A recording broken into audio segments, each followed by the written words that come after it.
Of a great conspiracy.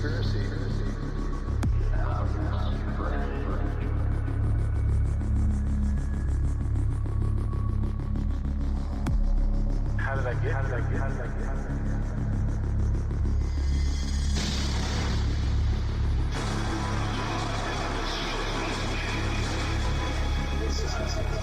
Yeah, it's kind of a creepy place, you know, because there's no light at all. A lot of experiments out there.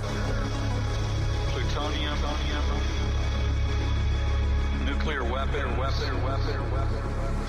Nuclear destruction. They're just balls of light.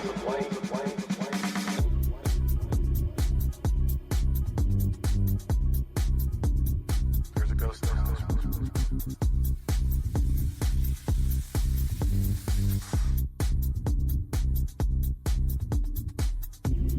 All right, hola everyone, broadcasting live from the Napa Valley wine country, just outside the mystical Sonoma Mountains. This is Beyond the Strange. I'm your host, Dave Cruz, and thank you for joining us tonight. It is Monday, May 31st, 2021, the year of our Lord, streaming right here on the Beyond the Strange listen page, going to the KTLK Digital Broadcasting Network, thefringe.fm. Tonight we will be speaking with Uwippi Chief, Medicine Man of the Dakotas, Mr. James Moves Like Thunder White. And it's going to be a great show tonight. We will be speaking about the spiritual aspects of Bigfoot, all kinds of amazing information about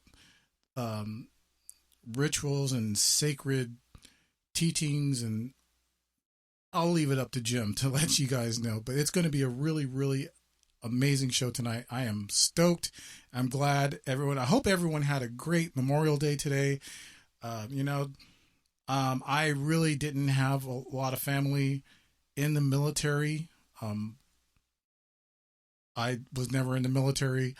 But I know that a lot of people that I speak to, a lot of my friends, people from my church and that kind of thing, they've had family that were in, the military when a lot of the things were happening in either all the different wars, Korea, World War II, Vietnam. It's just a really great thing to take the time to remember our family and people who are in the uniforms, and who did what they did, believing in our country, and our country is in a lot of turmoil right now. And, but you know what? It's always been in turmoil. No matter what, when you look down history, it's what happens after that. When we come together as a nation, as one people, this is the important thing. And taking the day to look at all this stuff, that's the important thing. And I just think that, we are here for that. And tonight, we're going to have a really great show. And so to all the men and women who died for this country, believing in what they did, and for those who are still serving this country, my heart is over my hand, and salute to you. Thank you. And God bless you. God bless you all and your families. Thank you again. All right. We got so much to talk about tonight. But first, just a couple of things. Please go to www.beyondthestrange.com to register and get your free monthly newsletter, which comes out tomorrow, the first of the month. And that will keep you in the know for the show. And please follow me, Dave Cruz, on Twitter at StrangeDave70, and follow the show Beyond the Strange at Strange Days 2015. Remember, that's for Twitter, and the hashtag is Beyonders. So right now I can see in the tweet deck that Ken has been posting in there in Beyonders, and thank you, Ken. Appreciate it. Also, thank you to Sammy, who registered just before the show. I saw that you registered, and I appreciate it. And yeah, there's going to be some more information about registering for the webpage. So thank you very much. Coming up here in a second. Oh, and by the way, just FYI, our co-host and great friend, my good friend, Black Sky Paranormal's Russ Bailey is off tonight, and he will be back next week, and also during our Twitch shows. So just an FYI, that's where Russ is. He's not sick. He's not hurt. He's, don't worry, nothing bad has happened. He's just off tonight. So just in case you're wondering. All right. Also, you can reach me on Telegram and Signal under Dave Cruz. Write me an email, questions, comments, guests you'd like to hear on future shows, and we will be going over that here in a second. Also, you can write to my email at dave@beyondstrange.com. Again, like I mentioned, please subscribe to Beyond the Strange YouTube channel and Twitch channels. The links are at beyondthestrange.com/listen for Twitch. It's easy. If you go to YouTube, you just type in Beyond the Strange and you'll see it pop up. Go there, hit the like button, hit the follow button, subscribe, and set your alerts, because there are shows during the week.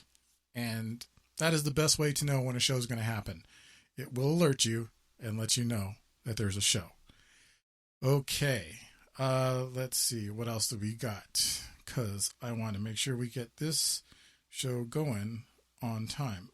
Oh, really quick, I just want to say thank you to those who are in the Discord main hall tonight. I see that Jose is there, the elf, Catalina, Ken. Thank you all for joining. Cult fan. Wow. Thanks for joining us, Cult fan. And yeah, I'm hanging out in the main hall. Oh, Night Stalker just popped in. What's up, what's up, Night Stalker? Good to see you. And yeah, so if you go over to the official Beyond the Strange Discord channel, which we do have, it'll say that I'm hanging out in the main hall tonight. That's right, I am, because this will later go on the Fringe FM, KTLK Digital Broadcasting, as a repeat show. But tonight is live on Spreaker. So if you're listening on Spreaker, we're chatting not only in Spreaker, we're chatting in the main hall, the Fringe FM main chat room. And the network will be back in business by Wednesday. So just an FYI to everyone. In the meantime, everyone's using their Spreaker channels and all that, just so we can give you the content live tonight for the Fringe FM. All right. Well, I'm sorry I'm being long-winded, but I want to get that information out there. So, yes, I believe so. Joe should get in this chat. Thanks, Catalina. I appreciate that. Also, yes, everyone is also hanging out. Mike J is out there in the Spreaker chat. Pat's hanging out there too. Ken, Kat, thank you so much for joining us in the Spreaker chat. Okay. All right, enough of all that stuff. Some important quick announcements. As I was saying, the newsletter is going to go out tomorrow. Usually is out on the first of the month. That gives you all the information about what's happening with the show, guests for the month, and that kind of thing. But I wanted to give you guys, excuse me, a heads up on the shows that we're going to have for June. And June 7th, we have experiencer author Terry Lovelace. And I know you guys have heard of Terry Lovelace. I've been wanting to get him on the show for the longest time. And we got him. We got Terry Lovelace. He's going to be coming on the show on June 7th, June 14th. We have the one and only L.A. Marzulli joining us. So we got a really big lineup of shows in June. Also, we have Dr. Kimberly McGeorge, who will be joining us on the 21st. And on the 28th, we have Dr. David Bettenhausen and Carla Bogney, Kidd. And, man, I'm telling you, guys, June is just going to be jam-packed. You do not want to miss any BTSR, Beyond the Strange Radio, shows next month, okay? And there is a calendar, FYI.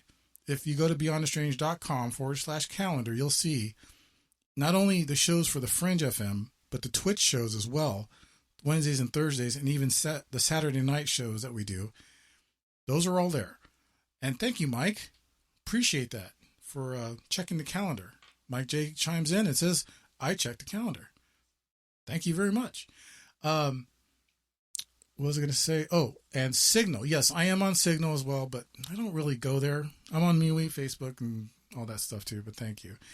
And thank you, Nicole, for joining us tonight. Good evening to you as well. Nicole Parrish is in the Spreaker chat. So those are the show lineup for next month on the Fringe FM and on Spreaker for Beyond the Strange. And then the Twitch shows, most of the time Wednesday nights, current events, open lines. And then we do try to have a guest for you on Thursday nights on Twitch. And then we also have Lisa and Susan doing the readings as well. So that's also something that you guys need to check out for the astrological charts. Fantastic show. You guys have been there. You've seen it. You've heard it. Great shows. The girls really put on a good show. I should say ladies, not girls, because they're women. They're older. So yes, it's a great, great show. All right, everyone. That's enough out of me. Let's get to our guest, because born in 1964, James Moves Like Thunder White was raised by his grandparents, Philip and Hazel White, and while growing up, he lived on the Santee, Dakota Indian Reservation in Nebraska. Graduating from Santee Public School in 1983, he joined the U.S. Army and served at Heilbronn, West Germany. After his experiences in the Army, he came back to the U.S. and entered trade school in Omaha, Nebraska. He is a Sundance chief, a Sundance dancer, and singer since 1991, a Yuwipi chief and a medicine man, helping others in the ways of prior Dakota medicine men who have already passed into the ancestral realm. Grandpa Wallace, Elmer Running, and Joe Tiona. Working mostly on semi-trucks, he became a truck driver, and at the same time, going to Dakota ceremonies. His Yuwipi dream came to him at age 35, but he didn't follow it until he turned age 52. That dream changed his life in a good way. Moves Like Thunder, Wakiyani Pikiya. James A. White is a Sundance chief and a Yuwipi chief and a sacred medicine man. You can learn more about James Moves Like Thunder White by going to www.transformationalshiftevents.com. The link is on the webpage of beyondthestrange.com/listen. Everyone, please give a welcome first-time guest on the Fringe FM, ATLK Digital Broadcasting, James Moves Like Thunder White. James, thank you so much for joining us tonight. Thank you. Thank you. And I hope I didn't butcher the name trying to speak in your guys' tongue. I just I don't have very much practice in it. James. And I'm sorry, I know I already call you Jim. So, Jim, thank you so much for joining us tonight. Yeah, thank you.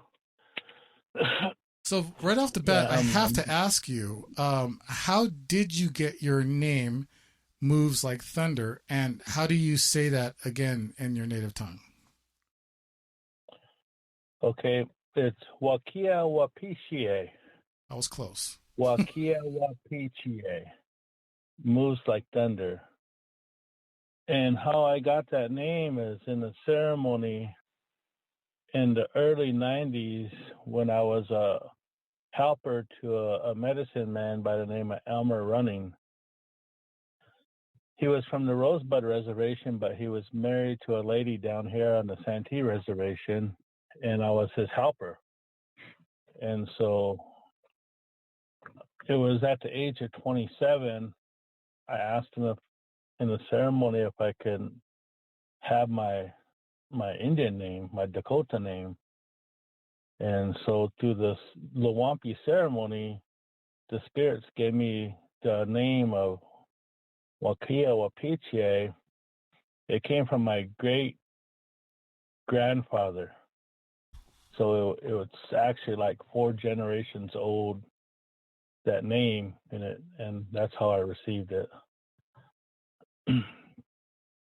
My original name was Chuske, meaning the oldest boy, the oldest son. So I have a birth name, and then I have a second name. So that's how I received that. When a person receives their name, is it from a vision? Is it from a ceremony? Is that how that works? Yes. Well, this we have naming ceremonies that we could do in public at say even at powwows, sundances. We have naming ceremonies. And then when if we have the spirits give us a name, it's usually done through a ceremony such as Lawampi or Uipi, even the Inipi, which means sweat lodge. Sometimes the spirit will give a person their spirit name, their Dakota name. And so I got mine through a Lawampi ceremony when Elmer was doing the ceremony. So that's how I received my name at that time. I gotcha. Yeah. Well, that's awesome. I mean, I guess what I want to ask is, like, if I were to join a ceremony, and if I wanted to be, part of this, if you want to say family, would I be able to receive a name? Yeah. A lot of my non-Indian Sundance family and ceremony family and friends, they receive their Indian name, more commonly, but I always say it's a spirit name too, through our ceremonies, and they carry that. So yeah, it's anybody can receive a name. It's just that it's good to go through the proper ceremony to receive it. Mm-hmm. That way the spirits recognize you. That's the reason why we have these names, is so the spirits recognize us when we go on to that next afterlife. It's like an identity. So plus it's good in the ceremony when you pray in ceremony, you always say your Indian name. Yeah. That way the spirits, they know you, So that's the importance of having that Dakota name, spirit name, Indian name, So that way you're recognized spiritually. So does that make sense? Yes, absolutely. I appreciate you explaining that. So you were actually raised by your grandparents? Is that what I read? Yes. Yeah. And the Santee Dakota Indian Reservation is in Nebraska, but are you originally from South Dakota? No, Nebraska. It's Nebraska. Okay. Actually, I'm looking at South Dakota. I'm looking across the Missouri River, and I can see South Dakota across the river. Awesome. That's how close we are. Yeah. Okay. But, yeah. But no, go ahead, Dave. Oh no. I was just saying. I was just wanted to ask. So, has anything, paranormal, I guess if you will, happened to you growing up as a teen or a young person, or even your young adult life? Has anything stand out, like maybe UFOs or, anything besides Bigfoot around that time? Oh yeah,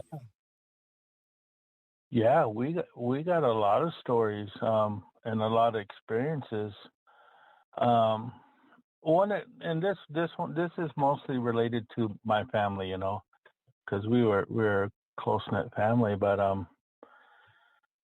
one experience that my aunt Marlene had was when she was in high school, and she had a boyfriend, and we lived on the south end of the reservation in an area called Haw Creek, Howe. And one night, he brought her home, and he was going to drop her off, and I was a young boy then. There was these, what we call spirit horses, that came running down the road, and they ran into, we were staying in a little farm place, and they ran into the barn, and you can hear them moving around in there, and you know how horses weenie and stuff like that. Mm-hmm. And so they sat out there and they watched them. And then those horses came back out, they ran up on the road, and they continued on towards the other direction.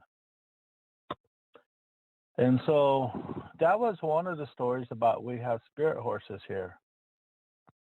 And then there was an elderly gentleman, he was a veteran too, and he's passed away now. And he told me over here on the west part of the reservation, one time he was coming back to Santee, to the village, and his car ran out of gas. So it was at night, and he didn't want to walk, another 4 to 5 miles to the village. So he said he slept in his car. And the same thing.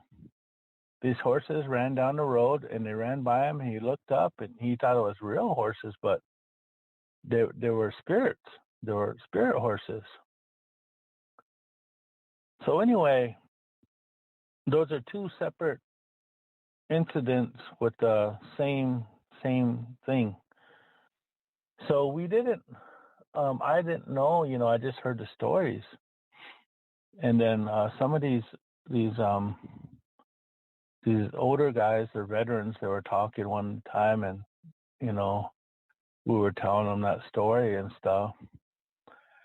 And they were saying, the reason why we think that is because when us Dakotas were fighting the U.S. government, they rounded up all our ponies, and they killed them.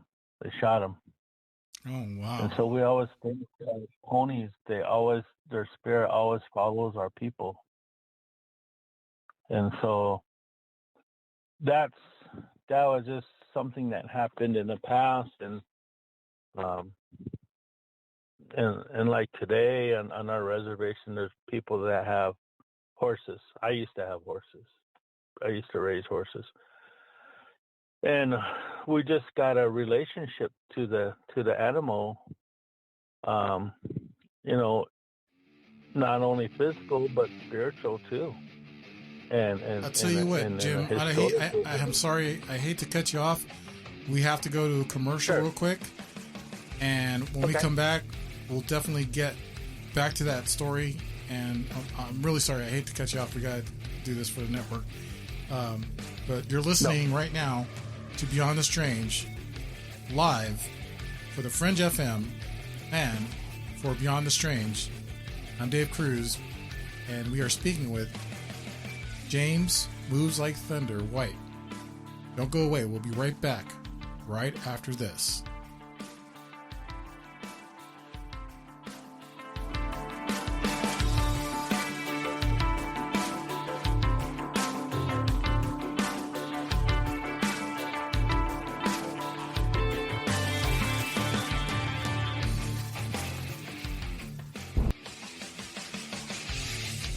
Hey there, this is Ryan Gable of the Secret Teachings radio broadcast, and you are listening to the Inquisitive Dave Cruz from Beyond the Strange.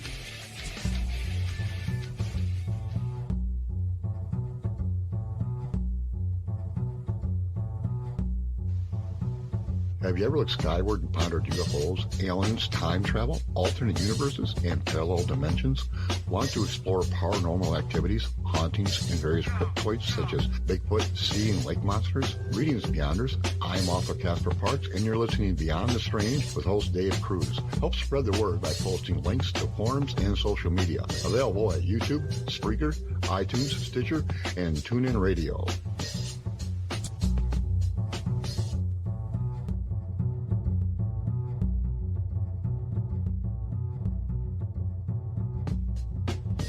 Welcome back, everyone. This is Beyond Strange. I'm your host, Dave Cruz.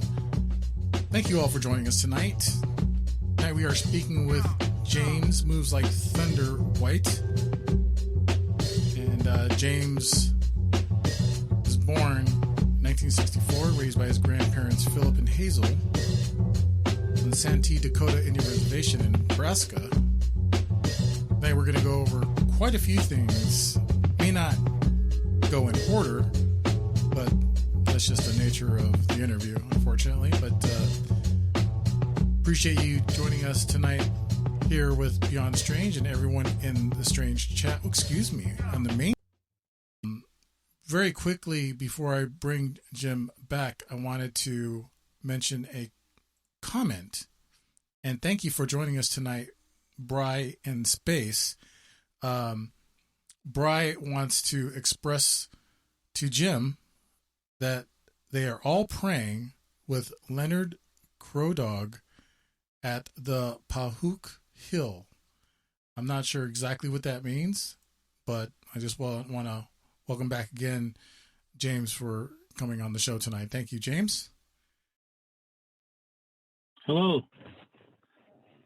And Hi. hey, Jimmy. Brian in Space is saying that he wants to express to you that they are praying for Leonard Crow Dog. I don't know if you know anyone named Leonard Crow Dog. Yes, I do. Oh, well, there you go. He's an older medicine man, Sundance chief from the Rosebud Reservation in South Dakota. Well, there you go, Bry. Thank you for expressing that to James, and we got that message to you, sir. And by the way, everyone out there listening, if you're in, whether you're in the Spreaker chat or if you're in the Fringe FM official main hall chat, please, if you have any questions or comments, just type those in caps. They're a lot easier for me to get to. Again, our good friend and co-host Russ Bailey is off tonight, who usually does that for me and helps me out with everything with the show.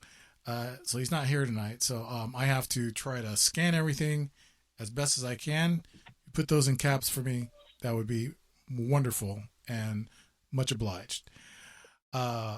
Okay, so let's get back to the story, Jimmy, if you don't mind, about the story of the spirit horses and what happened to them. That, why did they die in the first place? Excuse me. And it go, and I'll just go back historically. When the Dakota people, we were removed out of the Minnesota, Wisconsin area, and we were moved over here to South Dakota, and eventually we settled here in this northeast part of Nebraska, where we're pretty. A lot of our people died, and so for us, them not wanting us to fight or travel, the cavalry they shot our ponies, and so then people were on foot, and so it made it almost impossible for people to escape. So that's the reason why we today, like I was saying, we have a deep love of the horse, and in our way we say tashunka. Tashunka, ta is big, shunka is dog, big dog. That's how we describe them. And then out west, the Lakota, they say shunka wakan. It's a dog that's sacred. So, to us, with the government doing that, it kind of is like another blow, to the people. Yes. And like now, we're having a lot of memorial rides to honor our relatives of the past, and it's usually done on horseback. You look at there's the third Dakota 38 ride from here in Nebraska to South Dakota to Mankato, Minnesota, which is done in December, Dakota's time of the year. You look up in South Dakota from the Standing Rock Reservation to the Pine Ridge Reservation, they have the Bigfoot ride honoring Chief Bigfoot, who was they were killed in Wounded Knee, in 1890, I believe it was. So that's our connection with the horses, the spirit horses, and mainly the horses.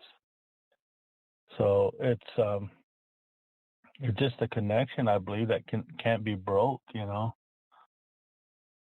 so I just wanted to share that story, those two stories, those two experiences. Mm-hmm. Yeah, because it's a part of the history that non-Indian society don't ever get to hear, or they have no idea of, So, but anyway, you wouldn't mind if we started talking about some other things? Absolutely. And what I wanted to, before we get to your story with Bigfoot and your experience, the Night Stalker, who's in the Fringe FM official main hall Discord chat room, has asked a question, which is really a great question. He'd like to know, what's the creation story for the Dakotas? What are the main spirits, etc.? He loves different creation stories. Okay, well, the creation story of the Dakota, Lakota, Nakota people is we talk about Ia, the stone. And the stone had a energy, a life force to it, per se, And so what happened is Ia wanted a companion. So he cut to let some of his blood out. And when his blood flowed from his body, he couldn't stop it. So he became hard and shriveled up. And so his blood, it created what we call tukashkashka, something wholly moving. And some people could say it's air. Some people could say it's water. So with tukashka moving around Ia, it created the third thing, which is Uchimaka, Mother Earth. And so when Mother Earth was created on top of Ia, with Tukashkashka moving around, which I'm going to say it's the water and it's the air. It's the spirit in both. And then she couldn't see herself because it was dark. and she wanted to be able to see herself. And so then we was created. We as the son, grandfather, son. And so that's how our creation began. And then creation stories take such a long time to tell, But I'm gonna just start with with those first four. That's how we were created, and that's why we're here today. That's why we have so much respect for Mother Earth, Miniwaka, the sacred water, Tunkashkashka, sacred air, we, the sun, because we know that's the beginning of who we are and where we came from. Does that kind of answer help? I would probably say so. Thank you, Night Stalker, for asking that question. And actually, he does. He said he loves hearing these, and yes, he loves to tie everything to bodies of water around the closest things to either anything that's paranormal or supernatural. Because, yeah, I mean, I can see where there's a lot of things that are tied to bodies of water or lakes, oceans, that kind of thing, creeks, you name it. For some reason, paranormal seems to follow those types of bodies of water, and water is usually involved in things. So, those are a great story, James. Thank you so much for bringing that up. Also, Night Stalker, thank you for bringing that up. There was also something in here, but hold on, I'm sorry. I'm just scanning through. Once again, I'm scanning through. Brian Space also brings up, collectively last Friday evening, several of us, including the facilitator, experienced a medicine man dancing at Sundance. It was profound in new ways we do not completely grasp. There was an arrow that was handed out while in ceremony, a spirit arrow. Could Jim enlighten or speak about the significance of the spirit arrow? Well, the arrow, what it represents to us is two things: protection and food, because that's what it was used for. Mm-hmm. And so, in the past, that was one of the main tools was having a bow and arrow. And as a young boy, you learned how to make them, learned how to shoot them, and then you learned how to hunt with them. And then when you became a warrior, you learned how to protect your people with them. Mm-hmm. So I would say that the two main things, it means protection and it means food. And so that's how I'd kind of address that. You see what I'm saying? Yes. Because in our way, everything is it has a pretty practical purpose that is pretty basically common sense for survival or to live. So yeah. But today we're modern. We don't need a bow and arrow no more. Right. Well, you never know. Yeah. I mean, I think. You never know. I think those skills, any skills with any type of protection or hunting weaponry, if you will, is very important, especially today because, I come from a mind where I ask a lot of questions, especially when it comes to our government. And there's been talk about removal of arms. I don't want to really get into all that, but if it was to ever happen, there has to be some sort of alternative. So if anyone who's skilled in whether it's archery or even spear or swords or anything like that, even a slingshot, I mean, any of that stuff is good to know. So that's what I say. Yeah. You know, Um, and yeah, go ahead. no. Go ahead, please. You know, I pray that something like that don't ever happen again.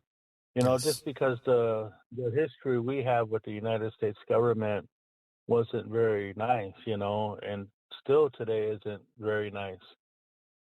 And you know, there's you know a lot of people think like a lot of us Native Americans were real liberal thinkers. Well, it ain't liberal. What we are is we have compassion in our heart. We know what it's like to suffer. We know what it's like to go without.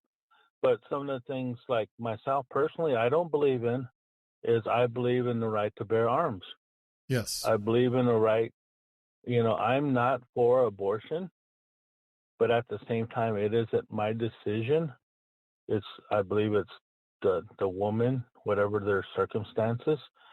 But I'm not for the killing of another human being. Yes. So, you know, our thing is a issue by issue how we feel about it. You know what I mean? Yes. Yeah, absolutely. Yeah, it's circumstances, you know, um, by basis. You know, I definitely understand, and I feel the same way. I hope it never happens. Really quick, thank you, Sammy, for joining us in the Fringe chat. Also, thank you, Laura Jean B. I thank you for joining us tonight. We got a lot of people joining us tonight in the chat rooms, and I just want to say thank you all for joining. Also, Dragon Rose came in a little bit before the first break. Lily also, and yes, thank you all for joining us in the Fringe FM official main hall chat room, as well as the Spreaker chat. All right, so we have 8 minutes to start getting into our Bigfoot story, Jim. So, would you mind if we did that? Okay, sure. You know, my experience with Bigfoot started. It was, I believe, like 3 years ago. And what happened was we were cutting firewood for the elderly people here. Me and another friend by the name of Doug and another guy by the name of JR. And it was in the morning, you know, like probably like 8:30 in the morning. And so we get to this place, which is just a few miles, maybe 2 miles from my place here. We pull in our pickups. Of course, we all have chainsaws. And so we all went in each direction because there was dead trees laying down that we were going to cut up. Mm. So I walked up the hill and I started sawing firewood. And I felt something staring at me. I stopped. I looked around. I didn't see nothing. So I started to cut wood again, and then I felt it again. And finally, when I looked upwards, straight forward, there was a cedar tree, approximately 20 foot tall. Behind it, I seen this creature, and the best way to describe it is it looked like the monster on the movie Predator.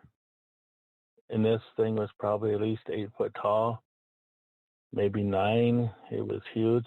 It was broad, but you could see through it. It was like clear, but you could see the outline of it. So I got very scared, and I kind of walked really fast down the hill back to my pickup, threw my chainsaw in. I told those other two guys, I said, let's go. Let's get out of here. They're like, why? We just got here. I said, well, I'll leave you here. So they jumped in and we left, you know. We came back over here to my place. I didn't tell them what I seen, you know, because I didn't want to scare them. And so after that, since that time, he's been coming around here. And we can hear the thumping on the trees. My cousin heard it. And what happened one night is we were going to have a sweat lodge ceremony. And I looked to the north and I seen this big figure. It was, looked like a shadow, but it was dark where you could still see it, So as we went through the ceremony, we opened the door to let the heat out. We drank a little water. I seen it standing at our Sundance tree. And I'm like, oh, man. So when we closed the door, started singing again, this orb came in. It was orange. And I didn't see an orange orb before in our ceremonies. Like a little orange ball, like about the size of a quarter. And so we finished the ceremony, and after that, it started coming. Sometimes it would be the size of like a dime. And when it got its biggest, it would be about the size of a quarter. And so I started asking questions, And if it's once, yes, flash once. If it's no, flash twice. And it was the spirit of a Bigfoot. And so once I knew what it was, then you ask for the identity. What is your name?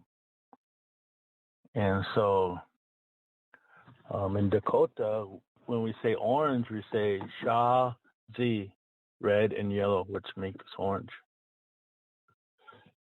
So I said that in the ceremony, the different ceremony. And if it's yes, once. If it's no, twice. And it did it once. So it created a relationship. And so through another medicine man, a UEP man, I talked to him about it. And he was like, yeah. He said, they have medicine.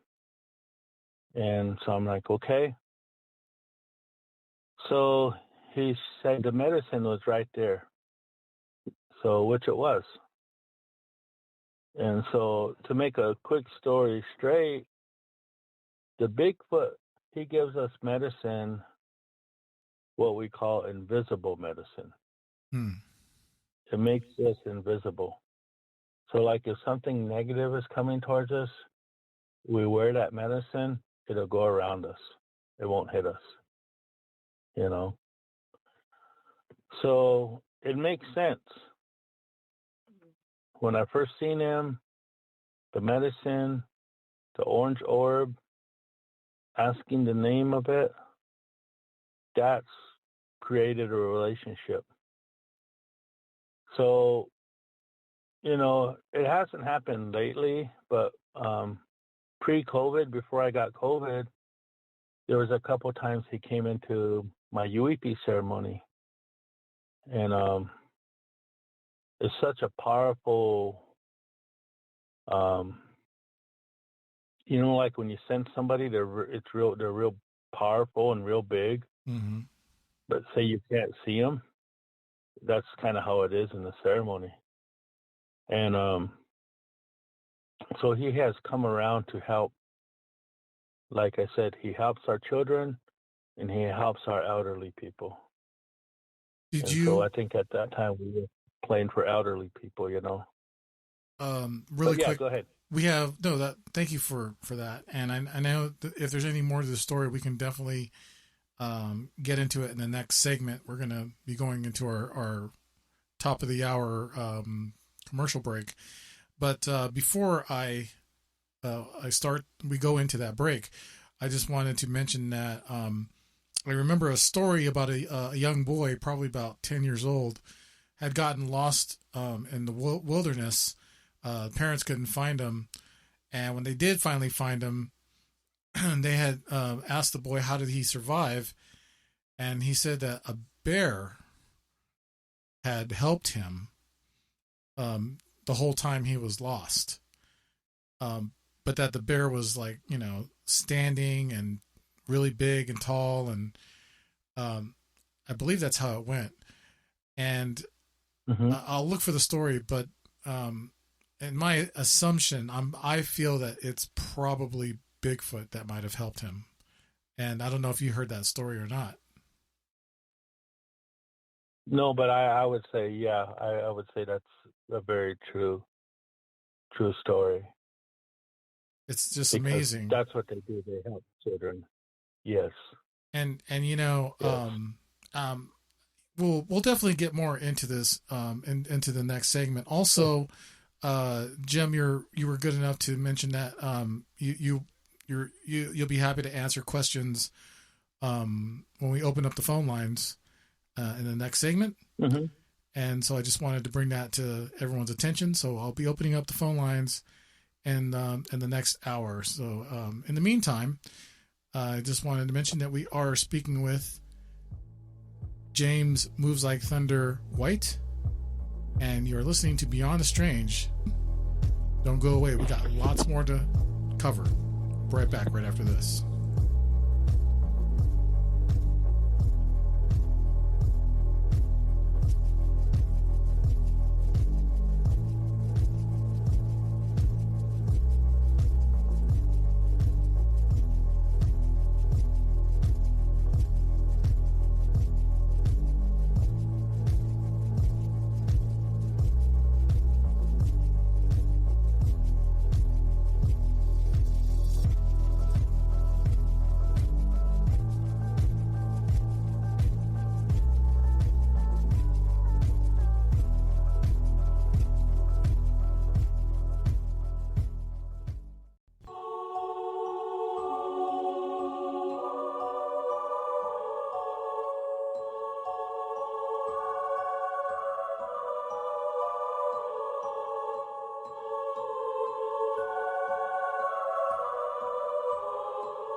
All right, welcome back, everyone. This is Beyond the Strange. I'm your host, Dave Cruz. Tonight we are speaking with James Moves Like Thunder White.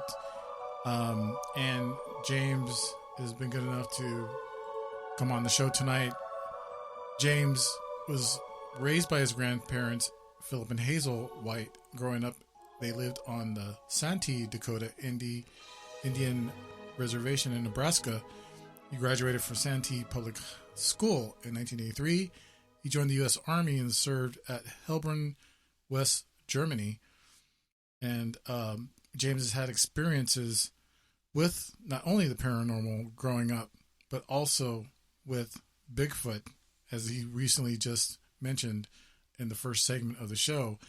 I'm about to open up the phone lines, but before I get there and I reintroduce James to the show, there was a article that I mentioned about the missing boy for days. And I had said that he was 10 years old. I was severely mistaken. He was 3 years old, and he was missing for days in the North Carolina woods. And he said that it was a bear that kept him safe and sound. What a story. Just a little bit more to add to, I believe, Bigfoot, and more evidence that he is real. And he does look after us when, it is appropriate. I'm sure he does that no matter what. But anyways, I think that was a great story. And you can go to the main hall, Fringe FM official Discord chat room. All right. Just want to reintroduce Jim White again. Thank you, Jim, for joining us tonight. And what a fantastic evening so far. Thank you so much for joining us and sharing everything that you've experienced so far. Yeah, thank you, Dave. So pretty interesting. Yeah. Again, that was not a 10-year-old, but it was a 3 years old boy that had been lost, and they couldn't find him. He was also soaking wet, and he was tangled in a thorn bush. And when the rescuers, they waded through nearly waist deep water to get to the toddler, and they have no idea how he got there or how he stayed alive. And the boy mentioned that it was a bear that kept him safe. Mm-hmm. Fantastic story. Yeah. Well, I think that's just evidence of, in our Dakota language, we call him Siatanka, big brother. And we identify it as a relative, but it's also spirit too. So to me, that was a good outcome of a bad situation. Oh, And yes. so I think a lot of people, think of them in a bad way. We don't. We think of them as relative, and like I said, one of the elderly men that told me that that they help the children and the elderly people that are having a hard time. And I often wonder, these people that have experiences with them,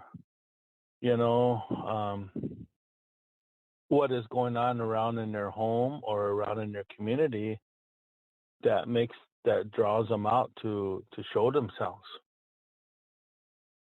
And so that's something that they don't really talk about, Well, maybe there's children being abused there, or elderly people being abused, or, like that case that was just on the news that I was just listening to, that little boy, waist deep water and thorn bushes. We probably couldn't walk through it as a little 3-year-old, Oh, yeah. So Absolutely. those are the type of things we look at it. We don't always look at it as a negative standpoint. We look at it as a positive standpoint, in that they're here to help, And so I think we gotta when sightings are reported, and I think we should study all the circumstances that's going on in that particular area, and the people that reported it, because there's more underlying things that is being hidden that maybe needs to be exposed. So that's why we always say they're helpers. They help us. You understand what I'm saying? Yes, I do. And I really wish more people would take that type of thought pattern, instead of feeling that they need to go out and get evidence that there's Bigfoot, meaning they want to bring back a body. And I think that's terrible. Yeah, exactly. Yeah, some of these people that I believe they're going out there and, they're looking for evidence and stuff like that. Usually they come up empty-handed, and because they're not going at a right angle. The right angle is through prayer, through ceremony. And they're here. They're just like I said. They're helpers. They're here to help. They're here not to kill. They're here not to threaten. They're here not to scare. They're here to help. And so until people start realizing that, they're always going to have that negative mindset towards them. So I just, like with me, I'm lucky, very lucky, because through ceremony, if needed, I can call it to come to the ceremony. If it will or not that's up to that Bigfoot, that spirit, you know. But the idea is having the ability to call and ask for help, and that, to me, that's a big asset that we as Native people have, you know. Yes, I agree with that. So really quick, I just want to mention to the audience that the phone lines are open. Call-in number is 1-415-891-9083. Once again, that number is 1-415-891-9083. If you get it busy, or if it doesn't pick up, just continue to call until it does. Once again, I'm kind of left alone tonight. Our good friend, co-host, Mr. Russ Bailey, is off tonight. Everything's fine. He's not sick. There's nothing wrong. Want to mention that. Everything's fine. So, please just continue to call in. Sometimes, for some reason, this phone line does not work so well, but when it does, it's great. So I just want to put that out there. Actually, we do have a caller right now. So why don't we go ahead and go to that phone caller, Jim? Are you ready? Okay. Yes. All right, let's do that. You are live on Beyond the Strange with James White and Dave Cruz. Hey, Dave, it's the Night Stalker. Great show tonight. Hey, Night Stalker. How you doing tonight, bud? Not too bad. I have the night off, so just hanging out. Thank you very much, James, for this. This has been a really interesting conversation. I love hearing about this kind of stuff. I have two quick questions for you. Okay. The first one is, do the Dakota have any beliefs about like portal spots or areas where they consider to be sacred, where maybe like the two realms they consider to be like merging together? That could be like hot spots for the supernatural. And then second question is, if the Bigfoot is here to like look after us or protect us. I have three quick questions. You said that the Bigfoot started to like hang around here, started to come to you. Where does it live normally? Like, are Bigfoot like elemental earth spirits, or are they from from the stars, or are they from another dimension? And then, if they're protecting us, are there any negative entities out there that maybe might be trying to hurt us? And are you able to talk about any of those? That's pretty much it. Yeah, definitely. Well, the first question you had was about spiritual spots. You know, there's spiritual spots all over this continent, North American continent, and other continents. But I'm just going to talk about this North American continent because this is where we're originally from, okay? And so the spiritual spot, you know, like our common one we talk about is the Black Hills in western South Dakota. And, you know, you got some big areas there, such as Bear Butte, and then you got Devil's Tower, and then you got the Medicine Wheel up in Wyoming, up in the Bighorn Mountains there. You know, those are some of the spots that are more famous, that people know, mainstream America knows about. But even like here on the reservation, we got spiritual spots that we go to pray, and we offer food and tobacco and water, and so yeah, there's spiritual spots all over. It's just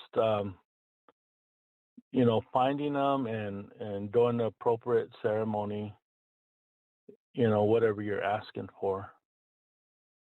So yeah, there's definitely spiritual spots. And the second one was, where does the Bigfoot come from? Is it like from Earth, or from the stars, or another dimension, or what do you believe? Good question. I believe it comes from all three. Yeah, great. Yeah, me too. It comes from the earth, okay, because that's how come it turns physical. Yep. But also it comes from out there. You know, I'm looking at the stars, and it comes from the stars too, because if you listened earlier about my creation story, I talked about how this planet began, you know, and so I believe it comes from all three areas. It has no limitations, you know, and today people want to put limitations on things, you know, I think, well, we're limited. But spiritually, you're never limited. You just limit yourself. And then the third question you asked about, is it like hostile to human beings? Or like I'm gonna say no. If the Bigfoot are positive, are there any other types of entities that are negative? Like not Bigfoot necessarily, but any other types of creatures that might encounter? Yeah, it's called the human being. Yeah. The Nice. human being can be very negative to another human being, and so that's just one thing I just wanted to share, you know, to get a chuckle out of you, because it's the truth. It's true. No, it's true. But you know, but there is evil spirits, yeah, such as demons, and in our way we call it wakashicha, sacred bad. It's something that is created. Sometimes I believe is filled up by the human being, because they give it power, they give it energy, and it grows. So yeah, there is. Very interesting. Can I ask one quick question more, Dave, before I go? Shoot. All right. Have you heard the idea of like missing 411 and the David Paulides theory that people are going missing in these national parks and stuff? And I believe he thinks that it's Bigfoot related, that Bigfoot or something like that is snatching people up. So he thinks there's more of a negative connotation to it. But what do you believe is happening to these people out in the woods? Like, you would have maybe more of a knowledge than me. You know, out here in the Midwest, in Nebraska, South Dakota area here, like with us native tribes out here, we're mostly Siouan people. A lot of our encounters with Bigfoot are not negative. They're just it's just that we have a sighting, and you know, we try to make a relationship with them, so it's not a negative thing. But then I watch a lot of these shows, like out in California and Oregon, Washington State, the upper part of Canada, where everything is negative, has a negative theme to it, or, you know, I often wonder what those people are up to, you know, what are they up to create that kind of response, you know? Good point. And it's always a good thing to place the blame on something that can't defend itself, you know. Yeah. So that's my thought about that. You know. Great stuff, you guys. I'll let you go. Yeah. Thank you. That was great. Thank you, guys. Bye, Dave. All right. Thanks, Night Stalker. Have a good night. Yep. Great show. Thank you, James. Yep. Thank you. Our buddy, the Night Stalker, everyone. He always has great questions. We did have a missed call, I believe, from 408 earlier. So area code 408, if you want to call back, please do, and we'll try to get your phone call in before the next break. That was a great answer, by the way, Jim. I do agree with that as far as, you know, human beings can be the more deadlier, more sinister, more dangerous animal, if you will, out there, or being. And especially to these spiritual beings. And I just feel that was a really, really good answer. But we've got lots and lots of questions. I'm sorry, everyone. I'm trying to catch up here. This has been a really, really great experience. Thank you so much, Jim. We do have a phone caller on the line right now, and Okay. 408. You are on the line with Dave Cruz and James White on Beyond the Strange. You're live. Hi, I'm alive and I'm live. This is awesome. Hey, Jim. Hey, Dave. It's Suzette. Hey, Suzette. Hi. Hi.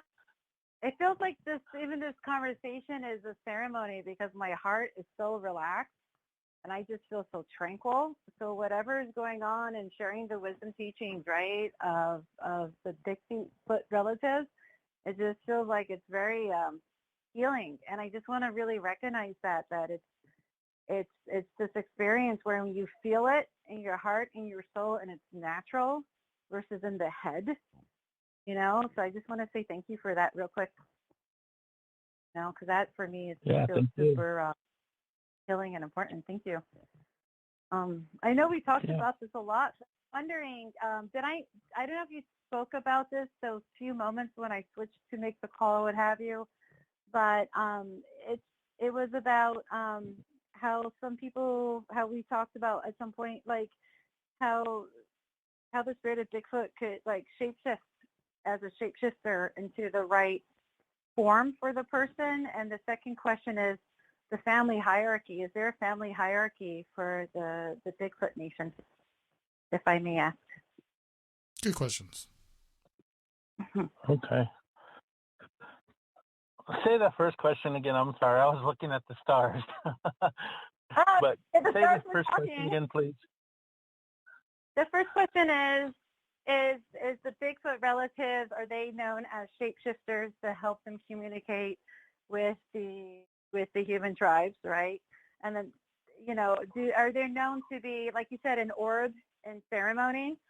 Are there any forms that they're known to be to communicate in the wisdom teachings? Well, yeah, they are. This one Cree medicine man from Alberta, Canada, his daughter told me that they're up there, and when you try to go towards them or chase them, they'll shapeshift. And he said lots of times they'll shapeshift into a mouse, he said. And so I was like, okay. And he said they'll never be caught. You can't catch them because it's impossible, And the thing with that is 2 falls ago, I believe, I did a Humbadecha, a vision quest. But it was cold. It was in the fall time, and it's frosting and stuff. And so it's cold, and I was in there praying, and of course we stay up all night and we're praying and waiting for the spirits to come. And behind me, this mouse tried to come into the lodge, and it was scratching on the tarps. And so I thought, well, the mouse is going to come in here, and it didn't. Next thing you know, I could feel this being behind me, and I didn't want to look, but I could just feel it, and it felt like a Bigfoot, and it was just so, to me, intimidating, because it was huge. It felt huge. So then when I asked, I said, is your name, I said it in Dakota, is your name Mouse? And then the mouse, he scratched on the tarp. And I'm like, okay. So I said, Wopita, thank you for coming to help me. And just like that, it was gone. Mm. So, yes, I believe that they don't have a limitation, through all these years of ceremony, I haven't seen of them having a limitation. And then The second question you said as a hierarchy, I don't believe there's such thing as hierarchy in the spiritual realms. Spirits move in all different directions, in all different places, earth, universe. So I don't believe in the hierarchy part of it. The only hierarchy that I know of is father, mother, children. And it ain't a governing hierarchy. What it is, it's a birth hierarchy. It's a order of birth. So do they have that? Do they have father, mother, child? Do they have a gender? Do they Yes. shift different genders? Yes, I believe they do have they do have that. And to add on to that is my cousin Wyatt that stays here with me. He helped me during my COVID time, and they had prayers here at the Sweat Lodge. And one time he came out in the morning to go see if the coals burnt out from the fire, and he said in the fire pit where the ashes were, he seen there was 2 giant footprints, and one was, I think he said, like 18 to 20 inches. And the other one was like 14 to 16 inches. Like they walked through the fire pit, So, I don't know if that's a hierarchy or if that's just the natural growth order, But yeah, there is families of them. Great question, Suzette. Thank you very much. I'm sorry we got to get to our next commercial here in the next 30 seconds. Okay. So, Suzette, thank you so much for calling in. I appreciate that. It's great talking to you on the show, and I'm sure we'll talk again soon. And thank you again. Okay. Thank you. Good night, both of you. Yep. Thank you. All right. Bye. Bye. Wash day. Thank you, Suzette, for calling in. That was a great phone call, as well as with the Night Stalker. And we do have to get to our next commercial. Once again, this is Beyond the Strange. I'm your host, Dave Cruz. Tonight we are speaking with James Moves Like Thunder, White. And we will be right back right after this. Don't go away.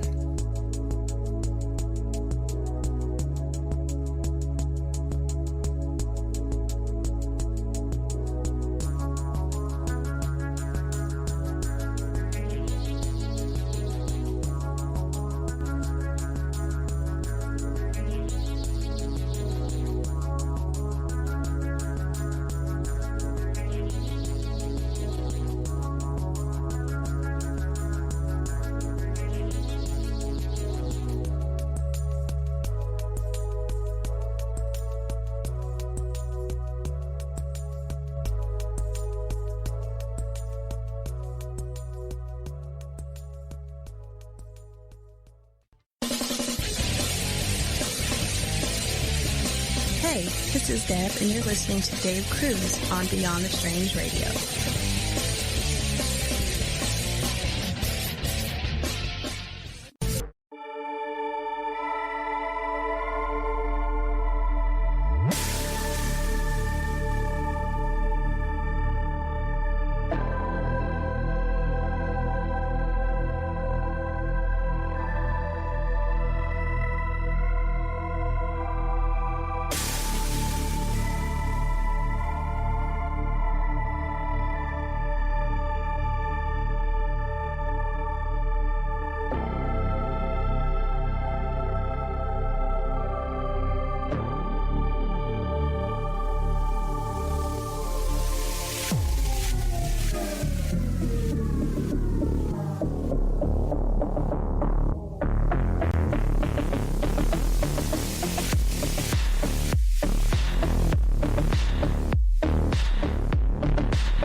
Welcome back, everyone. This is Beyond the Strange. I am your host, Dave Cruz.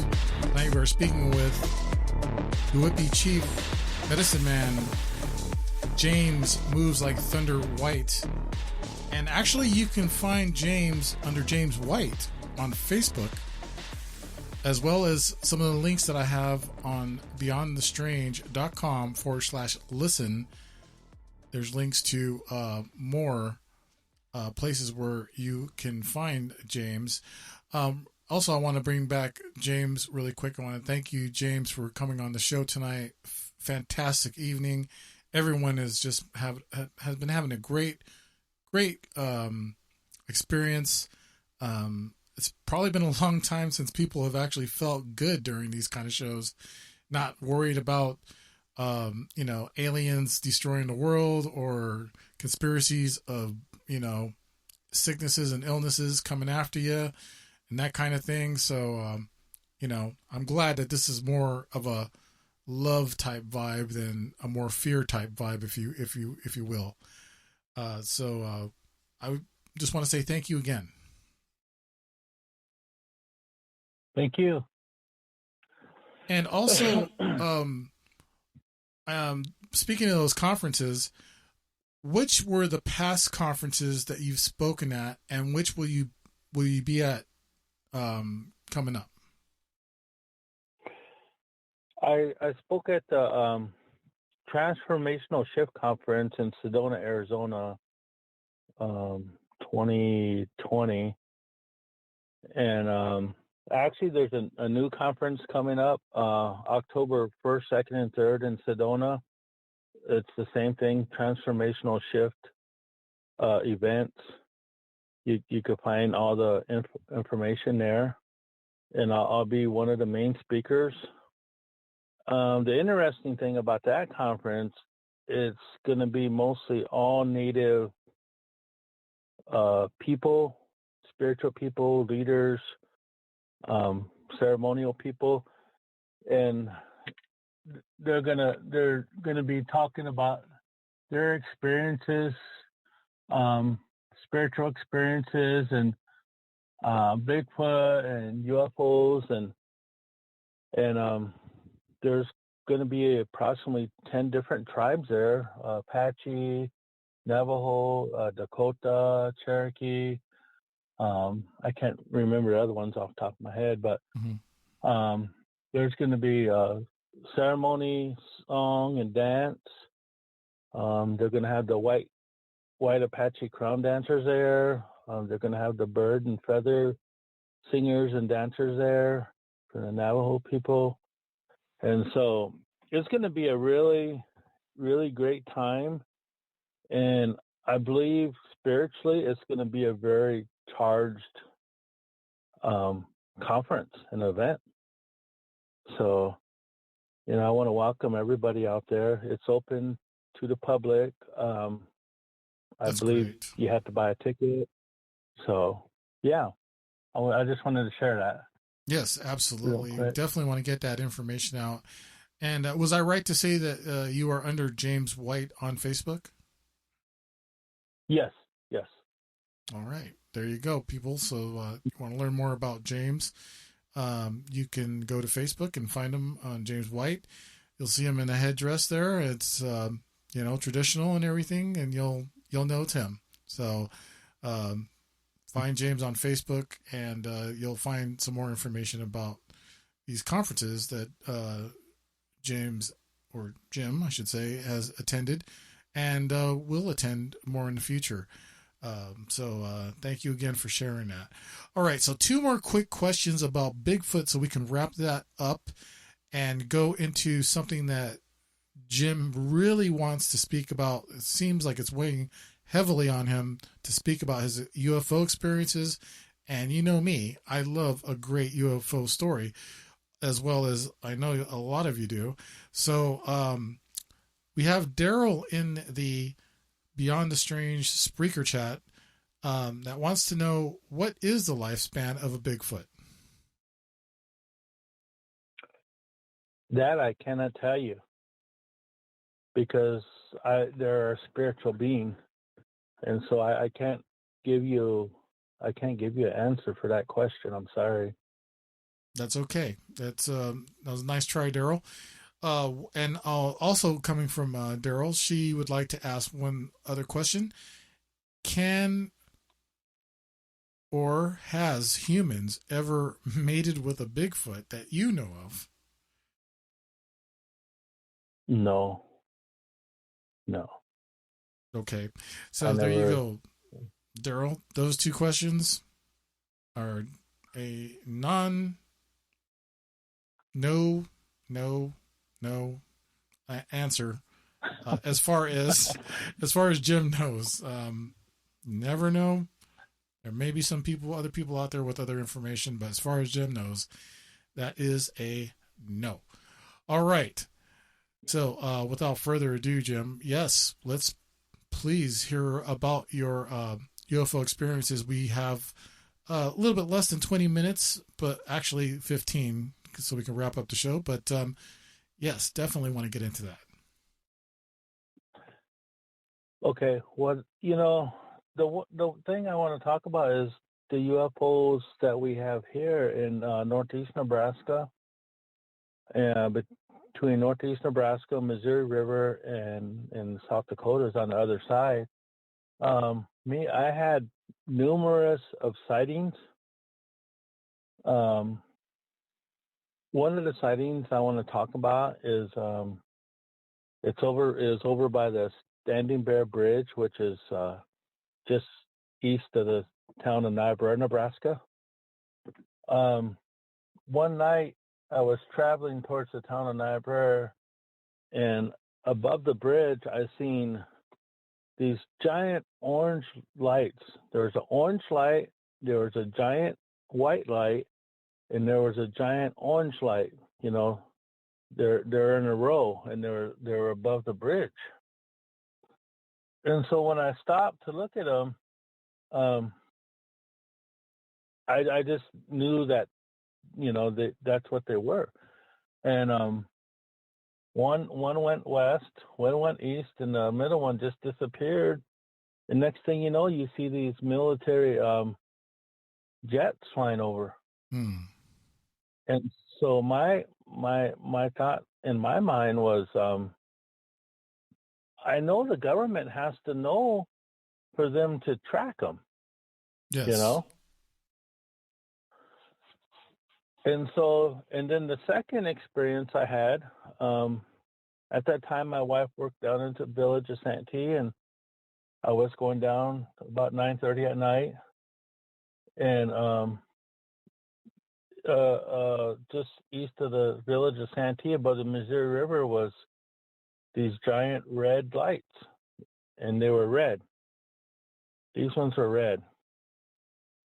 And the same thing happened. One went east, one went southeast, and the other one went south to southwest. And then these black helicopters, yes, the military has. I was sitting here on my hill, and the one flew right over top of me, and I could see it, because it wasn't completely dark out. And so my thought is the government has to know that they're out there. Otherwise, they wouldn't be following them or chasing them. And so, to us, like when we have ceremony, that's when they come around at night. You could see them flying in the sky. Matter of fact, I seen one tonight. It just flew from the south to the north, flew right over me. Oh, it was wow. a ball of light. Mm-hmm. Yeah. And so, like here's another one now, flying from the southeast, going towards the northwest. Because I got a sunroof in my car. And so, nice. Yeah, this is the kind of stuff that happens out here. And I don't know what the relationship they have with Native people. Well, I guess I do. I know that there are relatives, but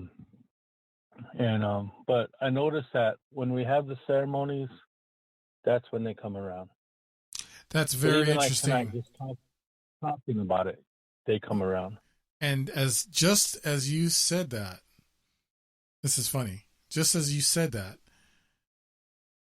the Night Stalker came in the the Fringe FM Discord chat asking, are they attracted to the ceremonies?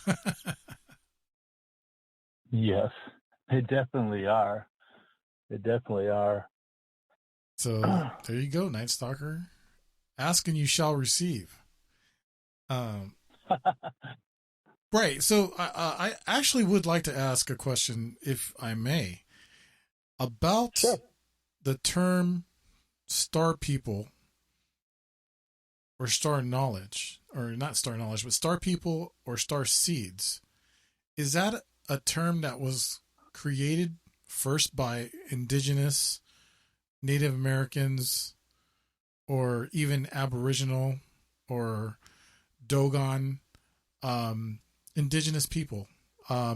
Is that something that goes back many, many, many years? Yeah, I believe so. We call them Wakamanicha, flying people. And so, but how we have recorded history of them is through the petroglyphs of, Southwest, even up here in Minnesota, South Dakota. There's on rock faces, there's drawings of them. There's drawings of Bigfoot. There's drawings of what you would say probably portals. So yeah, I would say that we identified them and we knew what they were in the past, and today we're learning even more about them. Yeah. Okay, yeah. I mean, that it does just seem logical that would be the case. I know I saw something in here earlier that I think I missed, but it might have been more of a comment, but it did have to do with the Aborigines. Are you familiar with the Aborigines at all on the Australian continent? Yeah, I am. Yeah, they talk a lot about them too down there. Yeah, but yeah, go ahead, Dave. Oh that's I do notice that they do. And so is there a connection between the Aboriginal people and the Native American people of the Americas? I'm going to tell you the connection. Okay. The connection to Aborigines people to Australia, the African people to Africa, the European people to Europe, the Native people of North and South America continent. The connection is the land. The people come from the land, but they also come from the stars. Okay? So, yeah, there is connection, because if you really look at it, we all live on the same planet. We all feel the same sun. We see the same stars, the same moon. And so, yeah, the connection is we're all connected. That's why we always say Matakia Oyase, we're all related. So, does that make sense? I'm sorry, who was that again that said we're all related? That's what we say at the end of our ceremonies. Matakia Oyase. We're all related. We're related to people all over this planet, and to the star people out there. We're brothers and sisters. Yes, I feel the same way. Well, I mean, I heard this elsewhere in a different platform, but in another meeting, I did hear a gentleman that talked about how people describe their race as either the white race or the Latin race or the black race, and the gentleman said there's only one race that we all need to be concerned about. We all need to be you know, we need to have compassion and empathy and love. And that's not any particular race, but the human race. That is the race that we need to all concentrate on. And honestly, right now, you know, we talk about Bigfoot, we talk about all these other cryptids, you know, like either Mothman or, you know, the flying thunderbirds, and, you know, all kinds of different species that are out there that are endangered. The truth is, right now, the human race is actually more endangered than ever. And people just don't realize it yet, because there's a really wicked, evil cabal that is basically being deceptive. They're liars. They're telling us that, you know, this is good for you, this is right, this is whatever. They're trying to program us. And I feel that, you know, these aren't human beings. We don't know what they are. I in my opinion, they're demons. You know, but other people would say they're reptilians. Other people would say they're, you know, Satanists or whatever. But whatever they are definitely a threat to us. And it's really time for everyone to come together, not be distracted, and definitely separated. We all have to come together and love each other. It's really important, really, really important that we do this. And yes. And again, I just want to thank you, James, for your message of love when it comes to Bigfoot, Sasquatch, you know, whatever title you want to give him. He's more of a protector, you know, a person who, a being that is showing more love than, you know, a threat. And I feel that people who come back and say that, you know, that Bigfoot is you know, terrorized them or killed someone or something like that, I think it's just those people's stories, you know. But hey, yeah, I haven't had an encounter yet, so I don't know exactly the facts. But I feel it. I do feel it. I do feel it spiritually that Bigfoot is a being, a very highly intelligent being, and he's here to do more good than any type of bad or evil, in my opinion. So I really appreciate the message that you've given us tonight, Jim. Thank you so much. Yeah. Thank you. And once again, I just want to ask you one more time, where can people find you and everything that's you? And we got about 3 minutes. Well, they can find me here on the Santee Indian Reservation in Santee, Nebraska. Okay. But as far as conferences, I'm going to be doing a transformational shift conferences, like I said, in Sedona. And, you know, there's some other people that are wanting to get together with me. Mm-hmm. And as soon as those things materialize, I'll let you know. I know they talked about taking me to Australia and Hawaii in 2022. So we're just going to wait and see how things turn out, you know. But I'll be here. Like I said, this is ceremony season now. Mm-hmm. We have Vision Quest people. We have UEP ceremonies, Sweat Lodge ceremonies. We have our Sundance here, 31st of July to the 7th of August. I welcome all colors of people, black, red, yellow, white, because we're all people. Yes. And, you know, we got they always say the family that prays together stays together. Yes. But that's true.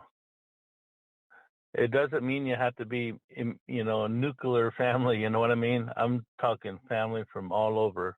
Yes. Ceremony people, Sunday people, I agree. So yeah, that's the messages that I want to share, and my stories and my experiences, and let to know people that you're not crazy. I believe you because I've seen things myself, and I'm more than willing to share, listen. I'm a good listener, very good listener, and if I can help in any way, I would definitely try to. So thank you, Dave. Absolutely. Jim, thank you so much. This has been a wonderful, fantastic show. I mean, one of my most favorites. I can honestly say that. And I really, really, really appreciate you coming on the show tonight. And please come back again to visit and give us more information. Thank you, Dave. Absolutely. Hang on, Jim. We're going to just go ahead and go through the show credits. Okay. And thank you again, my friend. All right, everyone, give it up for Jim Moves Like Thunder White. Amazing, amazing human being. Great stories, great information, great experiences. And we definitely want to have him come back. Thank you all for joining us in the Fringe FM official Discord channel, as well as the Spreaker chat room. I thank you so much for joining us. This has been a great show. And I just want to remind you that Beyond the Strange is owned and copyrighted by Dave Cruz. It cannot be simulcast, rebroadcasted, or copied without written consent of Beyond the Strange. Also, the views and opinions are not necessarily that of Beyond the Strange, hosts, guests, and affiliated networks. Listeners are encouraged to conduct research and formulate their own opinions. And executive producer and creator of Beyond the Strange is Dave Cruz. Co-executive producer is Deb J. Cruz. Disclaimer and voice work, Casper Parks. Visit CasperParks.com. Music by Alan Hall and Zebrafish. You can find Zebrafish at SoundCloud.com/Zebrafish. Been a while since I've said that. Thank you, everyone, once again. And remember, next week, we will have Terry Lovelace on the show. Also, we do have our Twitch and YouTube live shows Wednesday and Thursday nights. Don't want to miss that. Until then, everyone, have a great night. And remember, always stay strange. Hasta, everybody.